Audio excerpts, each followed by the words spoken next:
Like Like they what? don't. Give me an example. Oh my God! One time, a guy looked at me and goes, "Julian, what is a bond?"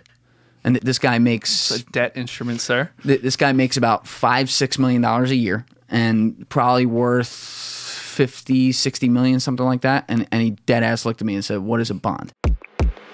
You know what though? We don't even educate in, whether it be high school or middle school or college, we don't even educate on financial literacy and basic things like that.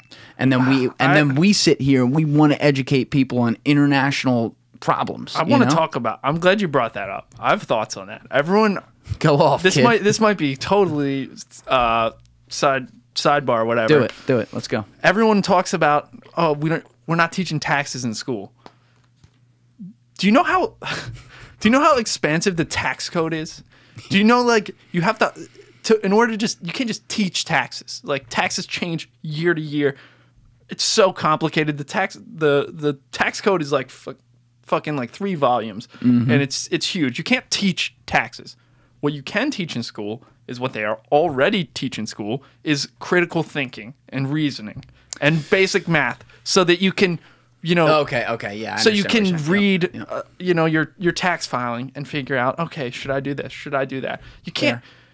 Taxes change. It changes so much that it's kind of useless to teach taxes. Now, that's the whole taxes thing. Should you teach, what a mortgage is? Should you teach what an asset is? What appreciation is? What amortization is? Interest rates? Sure, I think you should. Some of that, I'll hedge on a little bit of this. If you're in business school, and I talked to a lot of different people who went to a lot of different business schools, some of that they do really go through. It's like if you're in other majors, even if you're an engineer or something, they don't go through any of that. But go ahead. Yeah, no, I just agree. This whole, I hear it a lot. It's just like, we should teach taxes in school. We should teach taxes in school. And it's like, look, you already have the skills to, if you teach comprehensive, you teach reading comprehension, you teach critical reasoning, critical thinking, you have the skills to understand, okay, what's being asked of me on this, as far as like a single filer, like, just regular Joe Schmo to do their taxes, you know. The tax code is just too expansive to teach itself in schools. You know what? I actually don't totally disagree with this point. At first, when you were starting to go at it, I'm thinking like, all right, I might end up disagreeing with this. But where I would push a little bit on the tax example in particular is that there are some basic things like income brackets and how they work, how marginal taxation and stuff works, Absolutely. stuff like that. So yes, you could teach the basic things, but you're right. If you look at the legislation we passed in, what was it, like late 2017, compared to the tax legislation before that, night and day, right? So if you were teaching a class based on the 2013 or 2014, whatever it was, tax legislation, it just totally got flipped on its head. I agree.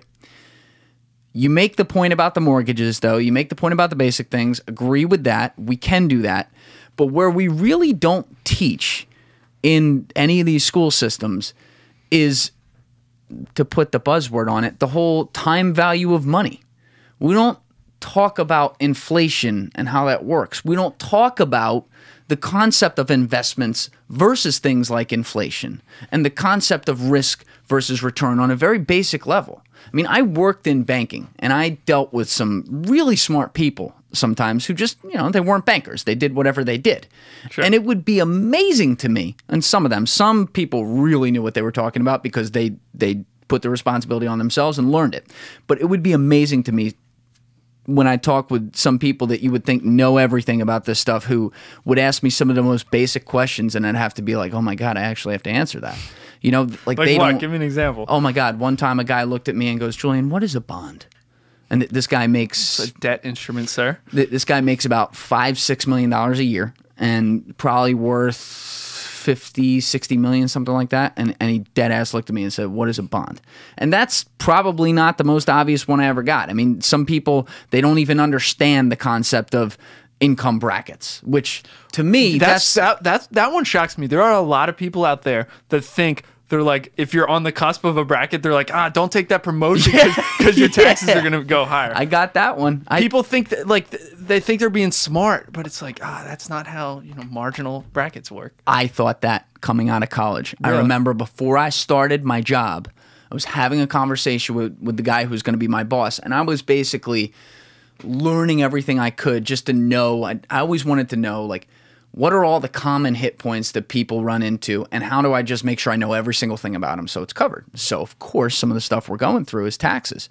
And I was explaining to him, like, yeah, you know, the income bracket thing is kind of confusing just because I feel like people could avoid it just by not taking literally, like, not taking the promotion or saying, oh, no, I'll pass up on that 5. And he was like, oh, no, that's not how it works. Facepalm, like, oh, no. Yeah, no. Yeah. But there's a lot of people who don't understand that. And you know, we're sitting here talking about, again, trying to go into, all right, well, let's understand the nuances of international implications of transportation law. And, you know, we're talking about the same general population that doesn't know this stuff. Yeah. And going back to the whole financial literacy thing, you can't teach people to be smart with their money. True. Very true. But you can teach them the basics to know that they're not being smart. So you can never just like, everyone's going to make their own decisions. But basically, we need to get to a point, I think, where if someone's, you know, leasing a car or they're, you know, buying, you know, an expensive purse or whatever, they know that they're making what's considered maybe not a financially great decision. I think that a lot of people don't realize that. I really do. I think that a lot of people, you know, I just don't think that they're as financially, like we said, as financially literate as they could be. Well, it's a social media era too. Yeah, everyone wants the cool shit to be able to flaunt it. Yeah, the instant gratification. It's crazy, but I mean, hey, when they're buying boats, it's good for you. You like that? Yeah, buying boats. Yeah, boats, great investment. Buy a boat. It's a great investment. Terrible investment. Oh my God. But boats are fun, man. Boats are fun.